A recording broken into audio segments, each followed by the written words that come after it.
This is the real-life story of a McDonald's owner that barged into a restaurant like he was Buford Pusser in the Walking Tall franchise.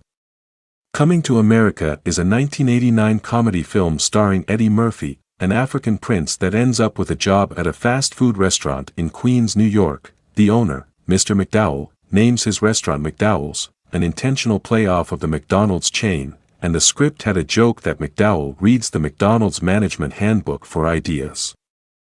McDonald's has the Big Mac, while McDowell's has the Big Mick. Paramount Studios contacted the McDonald's Corporation in order to legally use their name. They loved the idea and gave them full permission, so a fake fast food restaurant was built out of a still-in-operation Wendy's restaurant. The place is fully decorated and had a giant arch very similar to McDonald's. It was done so well that people actually came in and tried to order food. However, a real McDonald's was just down the street, and the owner saw this was clearly a cheap scam, so he collects his lawyers and goes over to McDowell's, bursting through the door boldly telling everyone that this is an infringement, and if they don't cease immediately, he's going to sue them. Apparently the McDonald's Corporation didn't tell the local guy about giving their blessings, so he had no idea that this was a fake restaurant. As an owner and a firm company man, he was doing his job and sticking up for McDonald's. The director, John Landis, would recount this event with such glee. In a strange turn of events, in 2022 there was a real McDowell's restaurant that opened up and it was sued by Paramount Pictures.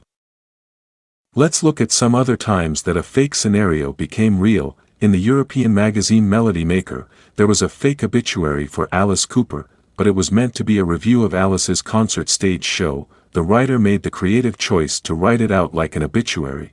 Fans didn't get the creative choices of the article's writer. Instead, the world passed around the news that Alice Cooper had died. A few days later Alice had to issue statements stating that he was in fact alive.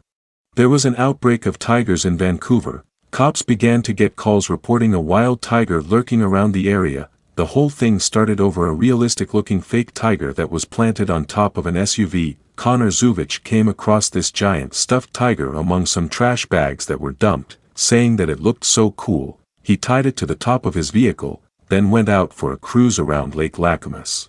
A call to 911 had the dispatcher hearing things she'd never expected to hear, that this tiger was endangering everyone. The caller said he could see it wagging its tail as they were driving alongside. The local police were called to handle the animal problem and found the SUV, pulling them over, and Connor thought maybe it's illegal to drive with something tied to a car's roof. The cop had to break it to him that there were 911 calls reporting a dangerous tiger running around.